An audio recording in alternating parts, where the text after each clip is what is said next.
Good afternoon to everybody. Thanks for coming.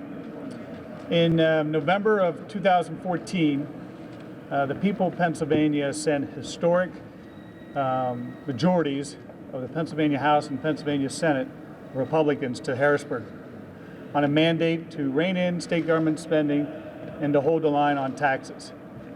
Today, with our friends in the House, we're here to talk about a budget that we have put together that lives up to that mandate. We'll have a budget that will make significant new investments in education. We'll have a budget that will grow at a reasonable rate below what I think most people refer to as TABOR. We'll have a budget that makes significant investments in agriculture, particularly to deal with the area of avian flu, which is going to be a significant issue with Pennsylvania. We'll have a budget that makes significant new investments in academic medical centers. Significant new investments for victims of rape and domestic violence. And we've even found room to find some money for security for the Pope when he visits in Philadelphia come September. But most importantly, this budget does not include any new taxes. Let me repeat that. This budget does not include any new taxes. We were able to build on successes of last year's budget, which has now seen us have surpluses of over $300 million. And we were able to put a budget together that balances for this year without any new revenues and still make yet the investments that I talked about. So we're very excited about moving this product through the process. The House will start, I guess, later today. We will pick it up hopefully on Sunday, and we will have it to the governor on Tuesday, as well as bills dealing with the privatization of our liquor system and our pension crisis that we are facing. So hopefully, if all goes well, by the end of the day on Tuesday, the 30th, the governor will have all three of these items that really can move Pennsylvania forward in a positive direction. With that, let me introduce the Majority Leader of the House, Dave Reed. Thank you very much, Senator Corman. First, I want to say that it has been a pleasure to work with our colleagues in the Senate. I know that maybe in previous years there hasn't always been as much synergy working between House leadership and Senate leadership, and the way we've been working together over the last 6 months has allowed us to get to this point today. And we understand that there are differing opinions throughout this Capitol on what a final budget should include. Our priority was to begin this process with a no tax increase budget to fully take care of governmental services, to increase funding for education in a significant fashion, and to do so by June 30th. As Senator Corman mentioned, we intend to send to the governor with our colleagues in the Senate public pension reform and liquor privatization as well, and each and every bill that will be intended to complete the budget process on or around June 30th. Obviously, at that point, the governor will have a decision to make. We will have met our constitutional obligation, and the only person who will have the opportunity to shut down government for the people of Pennsylvania sits in the governor's office. We hope that the governor will understand that the people of Pennsylvania, although they elected a new governor, they did not elect a new philosophy of massive tax increases, massive spending at historic levels. So we look forward to working with the Senate over the next couple of days to get this done, putting a budget in place, and ensuring that we do indeed have a government that continues to work in the months ahead. At this point, I'll turn it over to Speaker Turzai. Thank you very much, Jake and Dave. It's a real opportunity. We have a vision for Pennsylvania that wants to grow the economy, that wants to be fiscal stewards of people's hard-earned tax dollars, and that wants to move Pennsylvania into the 21st century. The historic work done by the Senate with respect to public pension reform, benefits reform, in our budget this year, we are going to be increasing it from $3.1 billion to, I believe, Bill, our appropriations share, I think it's close to $3.7 billion in this year's budget. Pat Brown being the appropriations chair for the Senate. We cannot continue down that path. We have to move to at least define contribution plans for the new hires, like the private sector has been since the 1990s. You cannot control the growth of spending in government if you do not address, as Senator Corman said, and Leader Reed said, Representative Reed said, if you do not address that cost driver. And You need to move into the 21st century because most people have defined contributions plans and it's portable and they can take it with them. In addition, we know that we need to invest in education, but folks understand we spend $27 billion today, $27 billion in state and local taxes on public education at $14,600 per student.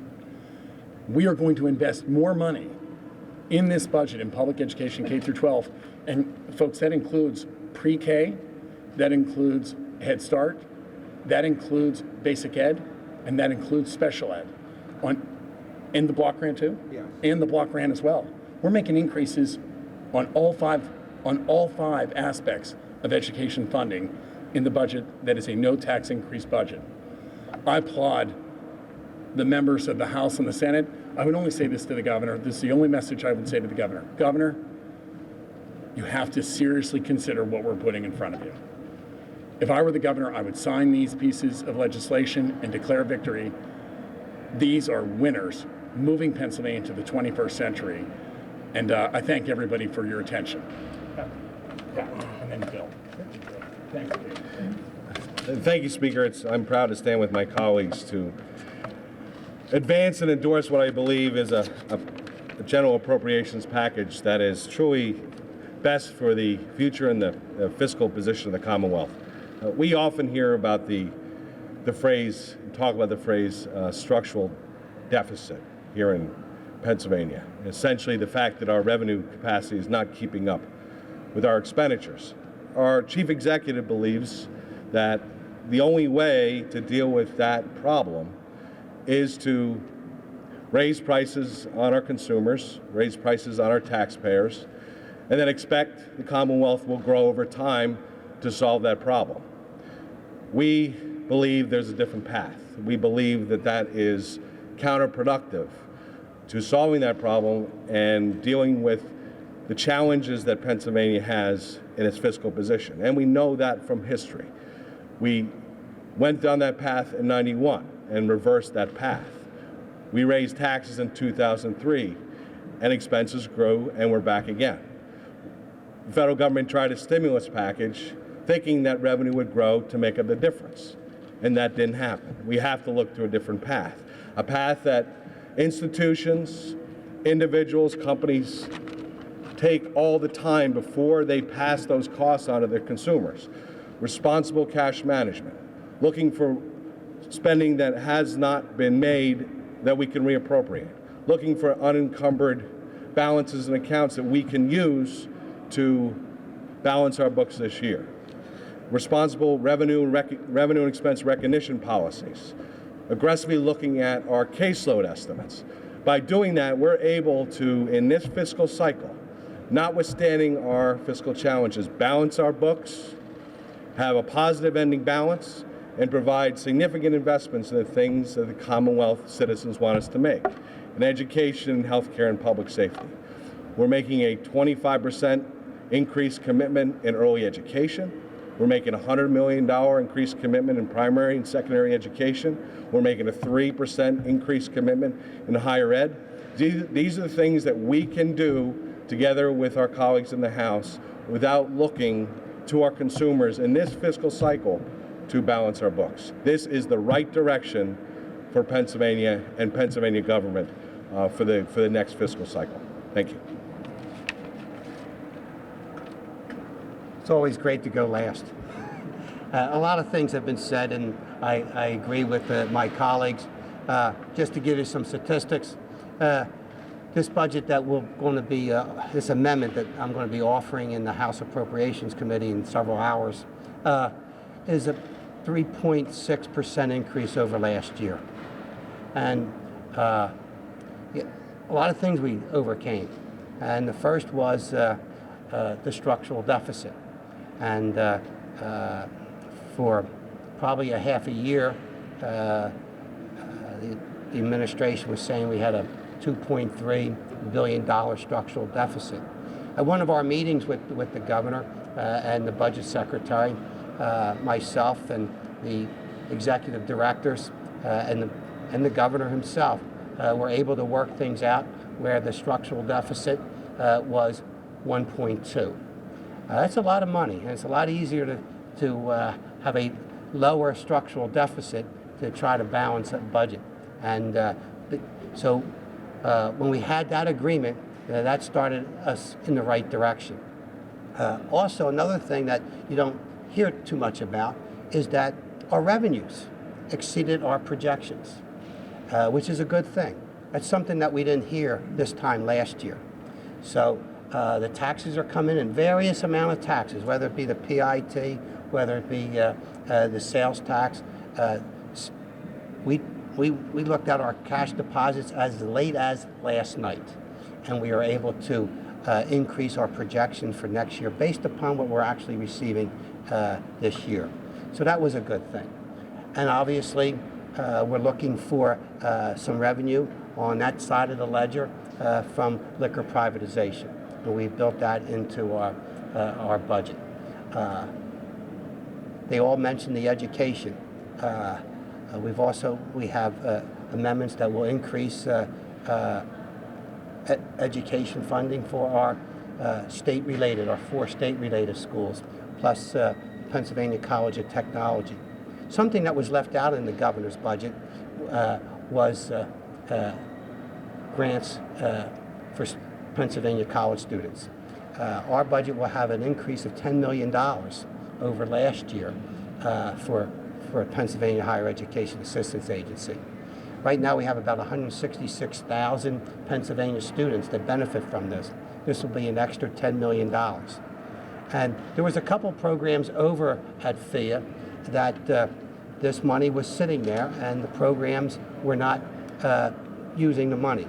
And that's where we are able to transfer that money. And I think you often hear government needs to work more like a business. And you know, I operate a very small business, okay, family-run operation, you know, half a dozen people, and we have a couple checking accounts. You move money around, right? You move money around, and instead of raising fees, if you can move some money around, then you can save people money. And obviously, we heard loud and clear, and I sat through 3 weeks' worth of appropriations committee. We heard loud and clear from my constituents that most Pennsylvanians opposed that Governor Wolf's tax proposal. That was a 16% increase in spending, $4.6 billion tax increase this year. Starting in the calendar year, January of 16, it was an $8 billion tax increase. Ladies and gentlemen, I am very proud to be introducing this amendment in several hours that will balance Pennsylvania's needs with no tax increase and to get to the governor's desk on time. Thank you. Questions? This budget does not include any tax shifting. You don't deal with shifting the PIT sales. Nope. What kind of one-timers? Internet gaming? Nothing. What kind of one-timers are in there to prop it up? One timer. John, $6 million. about 46 million. In one-timers. I mentioned 10 million of that was a transfer from FIA. How much revenue growth are you projecting? We worked with the IFO, and I'll get Pat back in here for a final number, how we... The total, if you don't, on this year's revenue capacity, just the recurring numbers, it's 3.6%. What's the increase for basic education in this budget? $100 million. $100 million. Is there an additional 200 million for liquor that was something that was thought about? It's part of our revenue. Yeah, liquor's in the revenue, but it's not tied to education. What's the overall projection from liquor? What's the overall projection of revenue that you get from that? Do we do 220? It's about 220. About 220. 220 million. Does this budget include projections from pension savings? No. We're still going to meet our caller responsibilities in this budget. Do you anticipate making House and the Republicans the property tax plan as part of this? Not at this time, but certainly property tax is a big issue. Leader Reed did a great job getting a bill out of the House, and matter of fact, I think we just had a task force meeting with the governor just about an hour ago. So we're going to continue that process, see if we can come to some sort of agreement on it. What's the bottom line number of the budget? 30.1? 30.1? 30.1 billion. 30.1 billion, which is, this is actually another really great news for the school districts. Right now, PlanCon, which is, for those of you who don't know acronyms, that's the money that we put in for funding our school buildings construction. that school districts go through a process. And right now, because of lack of funds, we've had significant backup. There's hundreds and hundreds of projects. Many of them already been built. The school districts are waiting for funding. We are going to, in the education code, develop a new financing plan where we can immediately take all those projects out of the queue and have them funded, which will allow us to save millions and hundreds of millions, probably in interest payments, and that will allow us to really assist school districts in that way, or sitting around waiting for some money. So that's so significant. When we refinance through this process, we'll be able to use the appropriation we have now, which is at $300 million, which isn't really making a dent in the problem. Use that for debt service to help solve that problem, and still have more money left over for new projects coming through. So is it we're fair very to say- excited about helping the schools out in that way. Something that's been troubling us for some time. Yes. Is it fair to say that you found about $1 billion in money that you could move around to fill the deficit? That's on top of the additional money you found with the liquor privatization effort? I mean, look, it's a $30.1 billion budget, Right. and so we obviously have revenues to cover that. The natural growth of the revenues that are already in place, plus some minor one-timers, plus liquor privatization revenues, and cost savings, that gets us to 30.1 to cover our budget. So where did you make the Ron, cuts? you mention phrase aggressively looking at caseload estimates. What do you mean by that? When you're estimating your caseloads in human services, to make sure that your estimates are as much in line with what your expectations are as when it comes to expenditures. And by doing that, confident that we're going to be able to meet the caseloads that actually are part of that commitment, we're able to save a significant amount of dollars. That's part of the overall package. One thing I needed to mention is what's important here is we have looked aggressively at the revenue side of our ledger. When we talk about expenditures in this cycle, compared to where the governor is, we're $1.5 billion less than where he is. And that's an important component. And we are trying to be responsible in regards to our overall spending. And we still are making, with that expenditure reduction, still making some really important commitments in things that are important to the people of the Commonwealth. The governor wants at least 4 times more for basic education. Why should he sign this? Look, that's his decision. We made it a historic investment in education this year with the amount of money. All you go through higher ed, go through early ed, you go through FIA, which you talked about, you go through basic ed, all that, plus the PlanCon, which is going to be help hundreds of school districts with these projects. This is a significant investment in education. Look, I understand what the governor likes, and that's I respect that. But we didn't have members that wanted to tax child care. We didn't have members that wanted to tax home health care. We didn't have members that wanted to tax funerals. We didn't. That's the cost to what the governor wants. This isn't Washington D.C. where we print money in the basement. You have to achieve this money from somewhere. And the governor, in his proposal, taxes all these things and a lot more. We didn't have members who wanted to do that. We have many members here, freshman members from the Southwest, that when they got here, they're like, the number one issue was the energy sector, because that's the job growth in their communities. They didn't want a new energy tax. They said we cannot have a new energy tax and risk the job growth that we're having in this area. We cannot risk that with a new tax. So we avoided all new taxes on individuals, on energy sectors, so that we could still make with the good solid budgeting these historic new investments. Understanding a lot of hard work went into this. He increased the employer's contribution by over $540 million. Pacer's contribution paid out in the general fund is $1.7 billion this year, an increase of over 545. That's a direct classroom expense. That's all the school teachers, employee benefits, that's the superintendents, the principals. So that is a tremendous benefit to education. How does the pension reform plan change? Go ahead. Understanding a lot of work going into this, Yeah. I mean, is it a bit of a mood exercise? Do you guys anticipate fully that this is going to get vetoed by the governor? Well, he hasn't seen it yet. He's just getting it, so hopefully he'll look at it and see a lot of positive aspects to it. We'll be hopeful. And if he does, and we'll be back here. But our mandate, as I said, when we were all elected and brought back here, was to not raise taxes and to restrain government spending, and we fulfilled that mandate. Now, if he wants to veto part of this or all of it, that's his right. and we will continue to work with them. But none of us are going back to our districts here and people say we want to tax. You really need to tax childcare. You really need to tax home health care. You really need to tax new services, business services, accounting services. Our constituents aren't telling us that. And so what we did is lived with what we had, still make great investments, and I think put a budget in that's good for Pennsylvania. Sorry, I just don't understand how you closed $1 billion deficit and are increasing funding and say there's only $46 million in one-time revenues. Because we actually took the budgeting process seriously. We didn't think we had to Where go did to you the find tax. savings? We Where didn't did think you we had to find go to the cuts? taxpayers and get $5 billion worth of new taxes to increase education funding by $400 million. We went through line by line, looked at what we spent last year, what we could afford this year, looked at potential cost savings through a lot of those lines. For instance, we saved over $70 million by actually accounting for vacancies that have existed in state positions for several years that continue to be carried year after year on the books.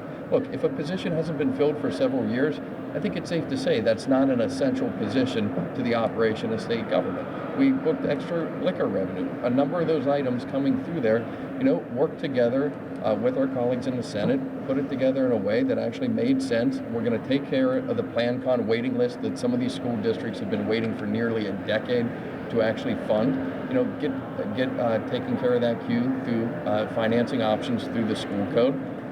We got it done. We got it balanced. That's what our job is, to actually scrutinize the numbers and not actually just give a political speech, one day in February or March talking about that of which, everybody would want if we had some magic pot of gold at the end of the rainbow with a leprechaun controlling it. This money's coming from real people who are paying taxes. We take the responsibility of appropriating those dollars seriously, and that's how we were able to do it. Since you were saving some positions, did you find any money for some new gas wells that the government proposed? I honestly don't know the answer to that off Do you the know top how of my head. disability services funding fared in this? I believe we actually increased funding for folks with disabilities. I can't remember the exact total, but I think all those numbers will come out later today when the Appropriations Committee considers the amendment in the House. I think it's scheduled for this evening. Is the pension bill along the lines of Senate Bill 1? Is it exactly Senate Bill 1? I think there's some changes that will likely be made to that in committee. Those have been negotiated between the House and Senate, but I would say it's safe to say it's in the ballpark of Senate Bill 1 and actually far more aggressive than the House and the Senate were considering last year under a Republican governor. I think our work together between the House and the Senate has allowed us to go a little bit farther, but the important thing is not only are we passing structural reforms to the system going forward, we're committed to meeting our obligations today and tomorrow to pay down the unfunded liabilities. Does this contain meaningful cuts to previous appropriations that aren't just, eliminating vacancies? Yeah, there's some reductions, obviously, as we go through. All legitimate reductions that we went through and found areas we could save. It's not, there's not like draconian things. We just, in the old days in the House where they just, cut corrections and then put money somewhere else or that. We didn't do any of that. This is real. The governor can sign this on Tuesday and put Pennsylvania in a very good position moving forward. So obviously you make some changes in funding lines, but you'll see those when the line by lines come out. All right? Preserve funding for the governor's office? We zeroed out the governor's office. Thank you all very much.